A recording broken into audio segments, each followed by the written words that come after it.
Good afternoon, everybody. Uneducated Economist here. I would like to thank the viewer Bring the Books. Bring the Books left a comment in the video the other day with a question asking what, how, or why are the causes for the exporting of gold. Now, I do believe that this question came up from me describing the Cantillon effect and what happens to a state when you have an increase and decrease of the money supply. Now, if you've never heard of Richard Cantillon, he was an economist from back in the 1700s, and he wrote one of the first essays on economic theory. Now, in this essay, there was a couple of chapters talking about the increase and decrease of money to a state and what the state looks like from this increase and decreasing money. Now, I'm going to read a little section of this chapter 8 for you. Again, this is further reflections on the increase and decrease of money in a state. And it goes like this. Increases in the supply of money from a balance of trade eventually causes prices to rise. This in turn puts pressure on domestic producers and increases imports. The result is that the balance of trade is reduced, even eventually is negative. This is Cantillon's price specie flow mechanism, which demonstrates the reason for the tendencies for equilibrium in the international monetary flows. The balance of trade can result in economic power, but this also causes the economy to lapse into luxuries and decline. Now, I'm going to describe the Cantillon effect, and then we're going to go back and we're going to read this one more time to kind of get a little bit better understanding of what it is that Richard Cantillon was trying to describe. Now, when you think about the increase and decrease of money in the state, Richard Cantillon described it as a silver mine being introduced to this particular region, right? So it doesn't matter if it's a country or state or whatever, just this particular region has new money coming in due to a silver mine. Again, this is Richard Cantillon kind of describing the way this works. Now, it doesn't necessarily have to be a silver mine. It could be production, like from, you know, all the manufactured goods that you do, maybe agricultural production. There's a lot of ways of getting new money in, not just necessarily from commodities, but say from the issuance of debt, like the United States does, like with U.S. Treasuries. So it doesn't really matter how the new money comes in, it's just the fact that new money is coming in. And that creates the issues that will be described here in just a minute, but it creates the issues that every nation will end up going through. All right, so when we think about the new money coming in, what happens when that new money comes in and the people who have access to that new money, what do they do with it, right? So when you get new money, just like anybody else, when you get a job or a pay raise or an inheritance or something, right, you get this money coming in. Well, you don't just sit on the money, right? I mean, some people might, but most people are like, hey, I'm going to go and enjoy this new money. I'm going to go get a new car or get a bigger house or wear nicer clothes or eat more food or whatever. You end up spending this money to enjoy a higher standard of living. Now, when you start spending that money on a better standard of living, the people who have first access to that spent money, they also get to enjoy a little bit better living, right? Because now all of a sudden you're eating 2 ribeyes instead of 1, and the butcher now has more income coming in from all the ribeyes that he is selling to the people who now have first access to this money.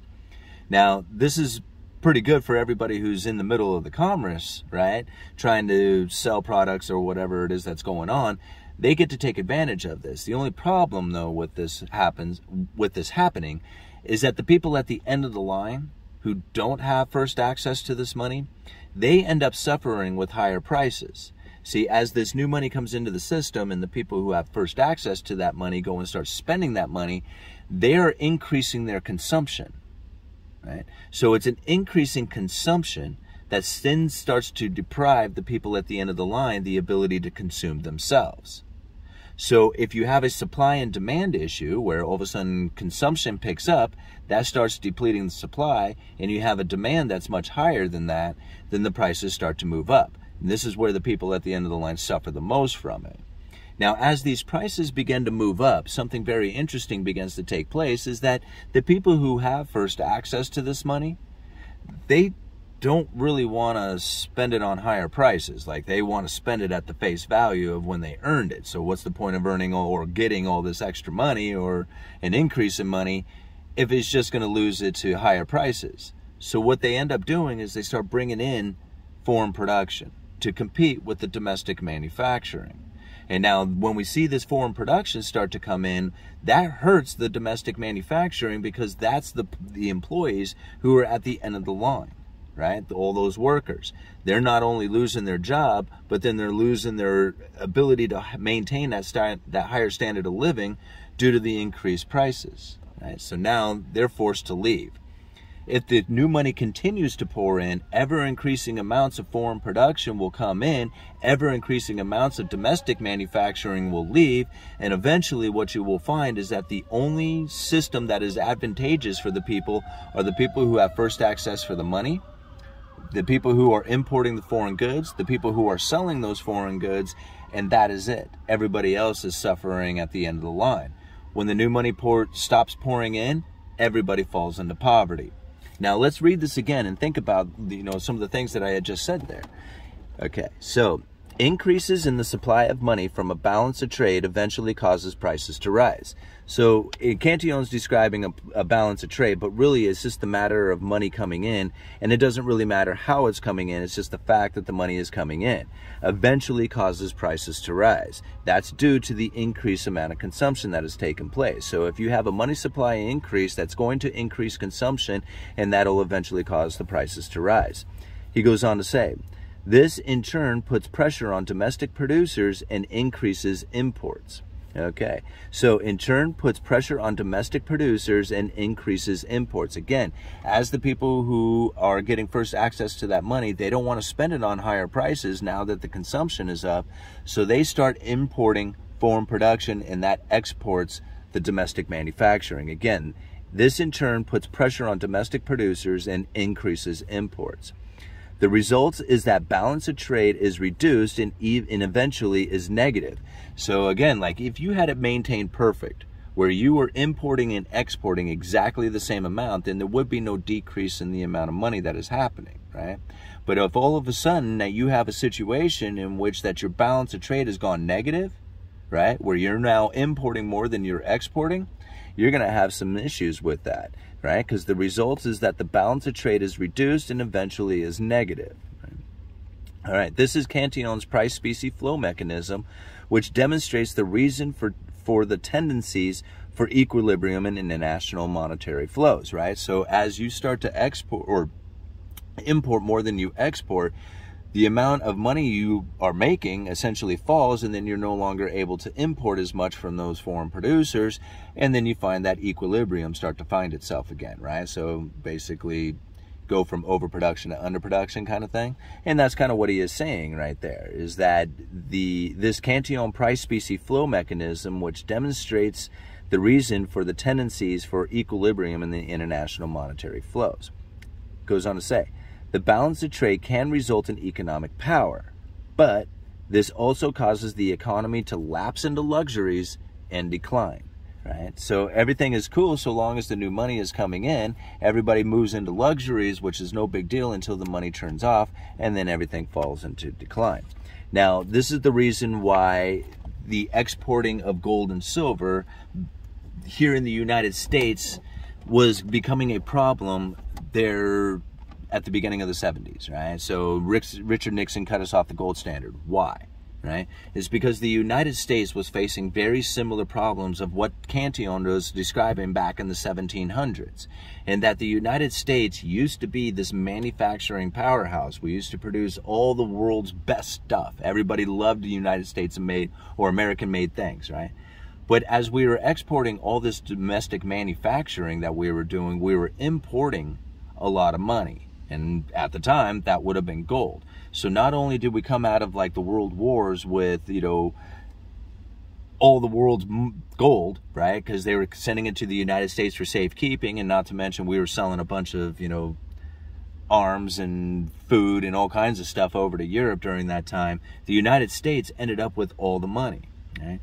Now, as the manufacturing powerhouse, everything was cool because we were exporting all those manufactured goods. But the moment that we really started to enjoy that standard of living, that higher standard of living, that's where the problem started to kick in. So now you can remember some of the stories of hearing about how one income could generate enough money to provide for a household, right? So like one basic job could have all the food, all the housing, the car, the vacations, all the things, everything that the family needed could be done with just one income. Well, that was back when we were the manufacturing powerhouse, really enjoying that new money coming in and the standard of living that we got from it. Now, what ended up happening is that as time went on, we found that that standard of living was very difficult to maintain with the domestic manufacturing that we had going on at the time. We started importing a lot of foreign production in order to maintain our standard of living. And this is really where the problem started to increase up until the 70s. So going from a manufacturing powerhouse to an importer of foreign goods to eventually we got to a point where it was like at the tipping point, so to speak, in which that we were now going to have to export our gold in order to bring in domestic manufacturing because we simply just were not producing enough for ourselves, right? And this is really where the major problems started to kick in. That's when Nixon was just like, okay, no way. We're not going to be exporting all our gold. What we're going to do is we're just going to go on this fiat currency. We promise we won't print too much. And from that point on, U.S. Treasuries pretty much took the place of gold as a world reserve currency. And that's the situation that we are now sitting in today. How long it can last is beyond me, right? I mean, a lot of people would have said by now this thing would have crashed. And in fact, if you had asked me back in 2010 or 11, I would have said, yeah, the dollar would cease to exist by, 2023. But yet here we are, right? So we have to think, where is it that is going to go? Like, where is it that the world reserve currency is going to go to? Right? Because right now it's the U.S. dollar. A lot of people are thinking about it being the gold, right? Going back to a gold standard. Even talks of like the BRICS nations setting up a gold-backed currency. Is this even possible? Well, when we think about it from the Cantillon effect, right? If you go into a limited currency, right? It's a commodity-backed currency. Let's use gold for example. There's only a limited amount of gold. The most productive, most industrious nations out there will import the gold. Everybody else, the non-industrious nations, the most heavily indebted nations, would export all their gold. Okay? Now, you think about that for just a little bit. When it comes to having a gold standard, it would almost immediately send the United States into poverty. Right? We have some gold, but we don't have enough gold to maintain the standard of living that we have. We do that from debt issuance. So now when you hear a lot of people, like especially the gold bugs, pushing, hey, we need to go back to a gold standard, I would be very cautious of that. Right? If we were a manufacturing powerhouse, I would be all over that. I would be, yes, let's do it. Right? Let's go ahead and go back to a gold standard because we would be importing a lot more gold than we would export. But we're not the manufacturing powerhouse like we used to be. We're an importing nation, which means that we need to trade something to them. And right now we are issuing them out IOUs, promises to pay. And if it ever switched to a gold standard, we would not have enough gold here to maintain our way of life. Simple as that. All right. Uneducated Economist. You guys let me know.